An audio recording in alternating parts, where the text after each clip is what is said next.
A select statement retrieves information from the database. With a select statement, you can do the following. Projection selects the columns in a table that are returned by a query. Selects a few or as many of the columns as required. Selection selects the rows in a table that are returned by a query. Various criteria can be used to restrict the rows that are retrieved. Joins brings together data that is stored in different tables by specifying the link between them. In its simplest form, a select statement must include the following: a select clause, which specifies the columns to be displayed. A from clause, which identifies the table containing the columns that are listed in the select clause. In the syntax, select is a list of one or more columns. Asterisk selects all columns. Distinct suppresses duplicates column. Expression selects the named column or the expression alias, gives different headings to the selected columns. From table specifies the table containing the columns. You can display all columns of data in a table by following the select keyword with an asterisk. In the example in the slide, the departments table contains 4 columns: department_ID, department_name, manager_ID, and location_ID. The table contains 8 rows, 1 for each department. You can also display all columns in the table by listing them after the select keyword. You can use the select statement to display specific columns of the table by specifying the column names, separated by commas. The example in the slide displays all the department numbers and location numbers from the departments table. In the select clause, specify the columns that you want in the order in which you want them to appear in the output. Writing SQL statements. By using the following simple rules and guidelines, you can construct valid statements that are both easy to read and edit. SQL statements are not case sensitive, unless indicated. SQL statements can be entered on one or many lines. Keywords cannot be split across lines or abbreviated. Clauses are usually placed on separate lines for readability and ease of editing. Indents should be used to make code more readable. Keywords typically are entered in uppercase. All other words, such as table names and columns names, are entered in lowercase. Column heading defaults. SQL Developer. Default heading alignment, left aligned. Default heading display, uppercase. SQL Plus. Character and date column headings are left aligned. Number column headings are right aligned. Default heading display, uppercase. You may need to modify the way in which data is displayed, or you may want to perform calculations, or look at what-if scenarios. All these are possible using arithmetic expressions. An arithmetic expression can contain column names, constant numeric values, and the arithmetic operators. Arithmetic operators. The slide lists the arithmetic operators that are available in SQL. You can use arithmetic operators in any clause of a SQL statement, except the from clause. The example in the slide uses the addition operator to calculate a salary increase of $300 for all employees. The slide also displays a salary plus 300 column in the output. Note that the resultant calculated column, salary plus 300, is not a new column in the employees table, it is for display only. By default, the name of a new column comes from the calculation that generated it, in this case, salary plus 300. Operator precedence. If an arithmetic expression contains more than one operator, multiplication and division are evaluated first. If operators in an expression are of the same priority, evaluation is done from left to right. You can use parentheses to force the expression that is enclosed by the parentheses to be evaluated first. Rules of precedence. Multiplication and division occur before addition and subtraction. Operators of the same priority are evaluated from left to right. Parentheses are used to override the default precedence or to clarify the statement. The first example in the slide displays the last name, salary, and annual compensation of employees.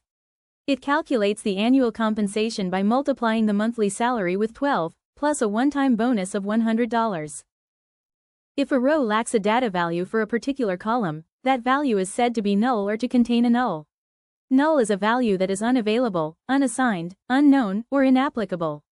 Null is not the same as 0 or a blank space. 0 is a number and blank space is a character. If any column value in an arithmetic expression is null, the result is null.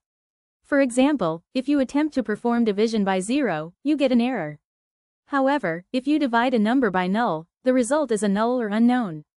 In the example in the slide, employee Wayland does not get any commission. Because the commission_PCT column in the arithmetic expression is null, the result is null. When displaying the result of a query, SQL developer normally uses the name of the selected column as the column heading. This heading may not be descriptive and, therefore, may be difficult to understand. You can change a column heading by using a column alias. Specify the alias after the column in the select list using blank space as a separator. By default, alias headings appear in uppercase. If the alias contains spaces or special characters, such as hash or dollar, or if it is case sensitive, enclose the alias in double quotation marks. The first example displays the names and the commission percentages of all the employees. Note that the optional as keyword has been used before the column alias name. The result of the query is the same whether the as keyword is used or not. Also, note that the SQL statement has the column aliases, name and com, in lowercase, whereas the result of the query displays the column headings in uppercase. As mentioned in the preceding slide, column headings appear in uppercase by default. The second example displays the last names and annual salaries of all the employees. Because annual salary contains a space, it has been enclosed in double quotation marks. Note that the column heading in the output is exactly the same as the column alias. You can link columns to other columns, arithmetic expressions, or constant values to create a character expression by using the concatenation operator. Columns on either side of the operator are combined to make a single output column. In the example, last underscore name and job underscore ID are concatenated and given the alias employees. Note that the last name of the employee and the job code are combined to make a single output column. The as keyword before the alias name makes the select clause easier to read. A literal is a character, a number, or a date that is included in the select list. It is not a column name or a column alias. It is printed for each row returned. Literal strings of free format text can be included in the query result and are treated the same as a column in the select list. The date and character literals must be enclosed within single quotation marks. Number literals need not be enclosed in a similar manner. The example in the slide displays the last names and job codes of all employees. The column has the heading Employee Details. Note the spaces between the single quotation marks in the select statement. The spaces improve the readability of the output. Many SQL statements use character literals in expressions or conditions. If the literal itself contains a single quotation mark, you can use the quote Q operator and select your own quotation mark delimiter. You can choose any convenient delimiter, single byte or multi-byte. In the example shown, the string contains a single quotation mark, which is normally interpreted as a delimiter of a character string. By using the Q operator, however, brackets are used as the quotation mark delimiters. The string between the brackets delimiters is interpreted as a literal character string. Unless you indicate otherwise, SQL displays the results of a query without eliminating the duplicate rows. The first example in the slide displays all the department numbers from the employees table. Note that the department numbers are repeated. To eliminate duplicate rows in the result, include the distinct keyword in the select clause immediately after the select keyword. In the second example in the slide, the employees table actually contains 20 rows, but there are only 7 unique department numbers in the table. You can specify multiple columns after the distinct qualifier. The distinct qualifier affects all the selected columns, and the result is every distinct combination of the columns. You can display the structure of a table by using the describe command. The command displays the column names and the data types, and it shows you whether a column must contain data, that is, whether the column has a not null constraint. In the syntax, table name is the name of any existing table, view, or synonym that is accessible to the user. Using the SQL Developer GUI interface, you can select the table in the connections tree and use the columns tab to view the table structure.